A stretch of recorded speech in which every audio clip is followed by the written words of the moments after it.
Gloire au Seigneur. La Bible dit que la foi sans les œuvres, elle est morte. C'est un peu comme le corps, sans l'esprit et l'âme, le corps est mort. La Bible dit que la foi doit être accompagnée par les œuvres. Ce qui veut dire que nous devons mettre en pratique notre foi et nous devons mettre en action notre foi. Et n'oubliez jamais, mes frères et sœurs, que nous avons un Dieu d'action. C'est un Dieu d'action que nous avons. Quand Dieu a parlé, après avoir prononcé la parole, il y a eu miracle. Ce qui veut dire le ciel s'est créé. Et lorsque Dieu a parlé, a créé l'univers, a créé la terre. C'est un Dieu d'action, tout en action. La foi, c'est comme cela. Aujourd'hui, on ne parle plus de miracles. Et pourtant, c'est encore le temps des miracles. Parce que le temps des miracles n'a pas cessé. Il ne cessera jamais. Tant que nous serons sur cette terre, il y aura des miracles. Laissez-moi vous dire une chose à ce sujet. Lorsque je parle de miracles, je ne parle pas tout spécialement de la guérison du corps, mais je parle aussi de la guérison de l'âme. Car il y a un grand miracle. Et ce grand miracle, c'est un homme changé, une femme changée, transformée, qui est passée par la nouvelle naissance. C'est un miracle. C'est un grand miracle de passer des ténèbres à la lumière. Alléluia.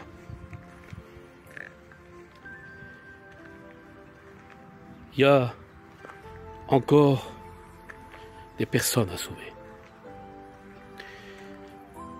Et Dieu a choisi son Église pour cela.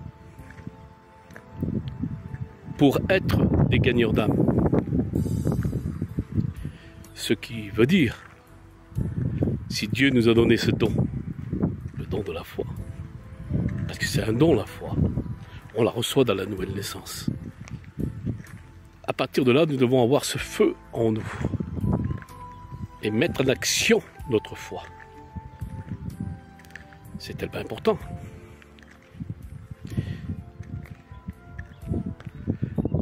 Dans les Actes des Apôtres, chapitre 1, verset 8, le Seigneur Jésus dit ceci.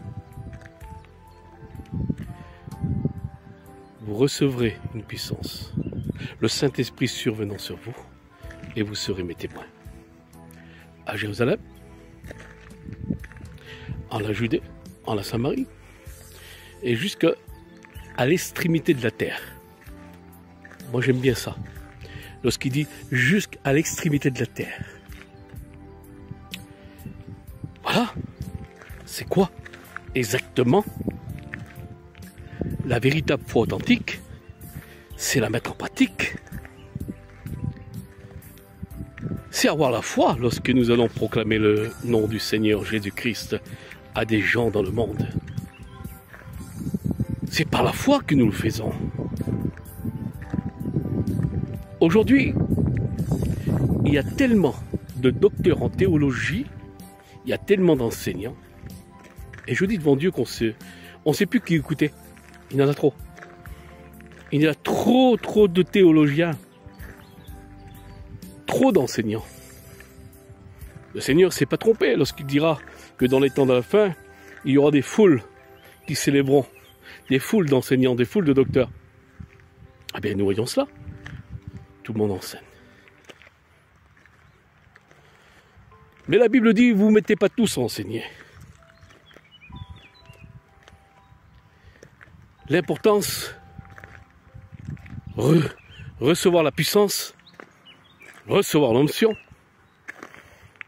recevoir la foi, et la mettre en pratique, et la mettre en action, et se déplacer, et y aller au-devant des âmes. Devenir des gagneurs d'âmes. Alléluia. L'importance aujourd'hui, ce que Dieu veut dans ces temps de la fin, c'est des hommes de terrain, des hommes d'action. C'est comme cela qu'il veut son Église, en action.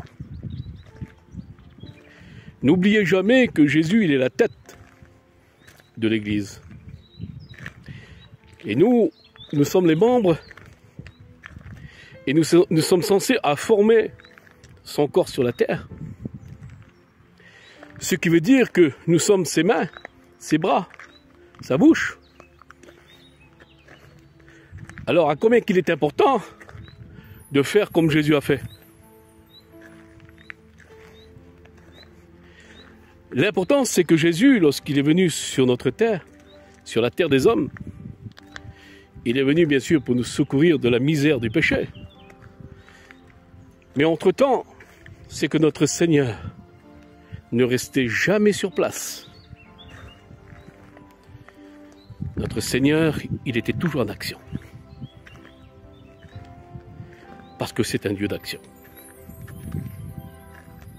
Il allait de l'avant. Le Seigneur, il allait de lieu en lieu, de ville en ville, de village en village. Il apportait le message de l'Évangile. Et puis, il faisait des multitudes de miracles, tout en action. Parce que c'est un Dieu d'action. Nous devons y ressembler. Car Jésus, il est notre exemple. Ce que Dieu veut dans ces temps de la fin, comme il dit, vous ne mettez pas tous enseignés. Mais ce que Dieu veut, c'est des gagneurs d'âme. Des gagneurs d'âme, remplis de l'Esprit Saint, remplis de la puissance. Des hommes transformés, libérés du monde, dans le champ de Dieu. Et je peux vous dire que le champ est grand, il est immense, le champ, le monde est grand. Le monde est grand. Donc l'importance, c'est que le Seigneur a du travail. Nous avons un patron qui a du travail pour tous ses enfants. Donc, il a embauché tous ses enfants qui sont nés de sa semence, tous ces enfants légitimes qui sont nés de l'Esprit. Dieu embauche.